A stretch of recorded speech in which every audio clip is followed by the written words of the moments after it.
Bah oui, parce que c'est une vision, on va dire, plus positive pour le huitième de finale face au Paris Saint-Germain. Parce que quand on voit jouer Paris, on était quand même assez inquiet à l'idée de retrouver le Bayern de Munich en huitième de finale. Oh, c'est vrai que ce match-là donne un peu d'espoir. Le Bayern reprend tard, comme toute la Bundesliga, sa saison. Ils auront moins de matchs dans les jambes. Ça peut être un avantage au niveau physique, mais je pense qu'au niveau du rythme, ça peut être embêtant. Donc on s'accroche à cet espoir-là de voir un Bayern qui n'est pas revenu complètement dans sa saison.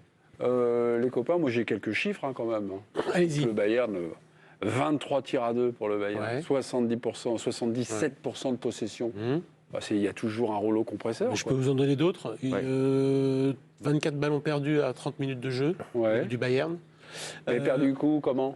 Perdu assez proche de la surface, perdu dans le cœur du jeu. Je vois à un moment donné... Giroud n'aurait pas été content. Qui ça? Giroud n'aurait pas été content. Je vois 24 ballons perdus. Je vois à un moment donné Moussela qui est dos au but au milieu de terrain. Il n'a aucune solution autour de lui. Il la donne quasiment à Sommer. Bon, il a dû la donner à Upamecano, mais c'était quasiment pareil. Bon, à un moment, il y a eu 23 j'ai vu Benjamin Pavard rater un centre à droite. Ça part en corner. Il s'en prend au public. Il s'en prend au public. Il commence à l'insulter. On est à 30e minute à ce moment-là. Je dis, le match, il y a déjà un 0 donc, parce que c'est depuis son mené depuis la 4e minute. En fait, il n'y a rien qui va. Moi, comme j'ai envie que Paris se qualifie, j'aurais que le match il est la semaine prochaine. Il faut le prendre, le Bayern, celui-là. Ah ouais, Bon, le problème du 14 février, c'est que le Bayern ne sera pas comme ça. Mais là, ce que j'ai vu ce soir, c'est affreux. Mané a repris l'entraînement, non?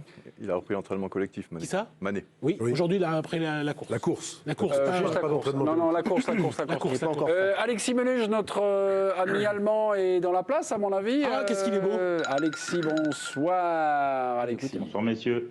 Alexis, on a eu le débrief de Dominique Sévrac. Moi, je ne suis pas d'accord avec Dominique, mais vous étiez au stade. Vous avez vu un Bayern qui est vraiment en rodage, qui peut mieux faire, ou un truc où finalement le roseau a plié mais n'a pas rompu, du côté de Cologne? Non, on sent quand même un Bayern différent par rapport à la fin de l'année 2022. C'est-à-dire que cette trêve semble faire du mal au Bayern. Il n'y a plus vraiment de rythme. Même si le Bayern a tiré 23 fois au but, comme tu l'as dit, Mémé, ça reste quand même un jeu très stéréotypé. Ça manque de créativité. Zané énerve beaucoup par son attitude, son expression corporelle toujours négative. Il y a beaucoup de chantiers pour Julian Nagelsmann, beaucoup plus qu'on ne croyait lors de la préparation au Qatar il y a quelques jours. Et une fébrilité défensive toujours aussi prononcée. On en avait déjà parlé vendredi, après encore une fois le même résultat à Leipzig, alors que Julian Nagelsmann avait conduit le même 11 de départ qu'à Leipzig. Mais heureusement que Coman est rentré, il a apporté un petit peu de rythme dans ce match. Et puis sinon, c'est vrai que ça reste quand même assez compliqué. Comme le dit Dominique, ça aurait été la semaine prochaine le match aller au Parc des Princes.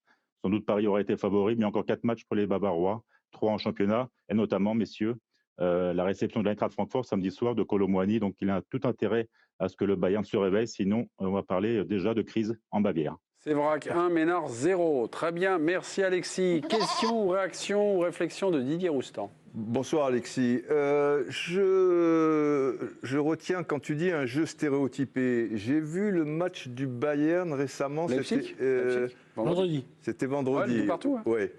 Et j'ai trouvé aussi que ils n'avaient pas trop de variations dans le jeu, quoi. Ils étaient assez prévisibles toujours après. Koeman était d'ailleurs remplaçant, je pense que je parle de ce match. Ouais. Gnabry, Sané, même Moussiala, etc. C'est vrai que je trouve qu'ils ont un jeu assez stéréotypé. Et c'était encore le cas ce soir, donc si j'ai bien compris. Oui, c'est une machine, mais c'est toujours pareil. Il n'y a pas de changement de rythme particulier, de dépassement de fonction, dans cet esprit-là, tu vois, je veux dire. Je trouve qu'il y a toujours beaucoup de parallèles entre le Bayern et le Paris Saint-Germain, entre la différence de niveau en Bundesliga et en Ligue des Champions. Et vous le savez, le Bayern fait encore mieux que le PSG, il est 10 fois champion de suite. Et peut-être que dans les têtes, c'est toujours difficile de se motiver contre des équipes comme Cologne qui jouent le maintien. Quand tu es champion de 10 fois d'années consécutives, c'est quand même quelque chose d'exceptionnel, d'historique parmi les 5 grands championnats européens. Donc peut-être qu'inconsciemment, les joueurs ont du mal à se transcender pour ce genre de rencontre, à trouver le rythme. Mais très franchement, le 14 février, pour les deux clubs, on aura un tout autre match et surtout presque un autre sport, tant la Ligue des Champions, on va dire, transcende ces deux grands clubs. Comment ils vont venir jouer comme ça au parc? Avec la Ah bah, vitesse, déjà, avec la vitesse d'Mbappé, Ouais. sa façon de prendre la profondeur, est-ce qu'ils vont venir... Là, ils peuvent se dire... sur c'est- 90 minutes, il y a bien un moment. Je pense que le Bayern va venir sécuriser le match, essayer de sécuriser le match aller par un nul. Je ne dis pas que c'est ce qui va se passer. Hein. Vous, c'est Mais ce que je vous vois le ressentez. plan de jeu qui ne sera pas celui d'un Bayern naturellement porté vers l'avant, ce qui est l'ADN de ce club. Je vois un Bayern qui va venir faire un 0-0, un partout, pour se dire que tout sera jouable à l'Allianz. Il y a bien Et des- peut-être que ce n'est pas ça du tout qui se Ouais. passera. Peut-être que Paris va gagner 3-0. Mais je ne vois pas le Bayern se jeter. Sur des pertes de balles, alors je ne vous demande pas d'être assailli, mais Oui, parce d'avoir que sans se jeter vers l'avant, ce que ne fera pas évidemment le Bayern, on peut quand même douter du fait que le Bayern, qui n'a jamais quasiment fait ça dans toute son histoire en Coupe d'Europe, soit extrêmement prudent et attende bloc bas pour jouer en transition pendant tout le match. Il y aura peut-être forcément des situations où le Bayern sera avec le ballon, sera en possession en étant un peu plus haut, quitte à se faire évidemment contrer par Paris. Et là, on verra les espaces. C'est plus haut, tu as des espaces. Ouais, mais ça peut arriver. Le Bayern, il est 10 fois champion, mais il y a toujours, chaque saison, quasiment un chantier défensif. Donc c'est forcément la chance du Paris Saint-Germain. Et c'est une équipe qui peut aller vers le déséquilibre assez facilement. Maintenant, moi, j'ai du mal à me projeter parce que de ce qu'on voit du PSG depuis la reprise, c'est extrêmement poussif. On ne voit pas très bien où ils en sont, où ils veulent en venir et quel est le fond de jeu. Et de ce qu'on aperçoit du Bayern et de ce que nous explique Alexis, pour l'instant, c'est aussi assez poussif et pas visible. Ouais. et prévisible.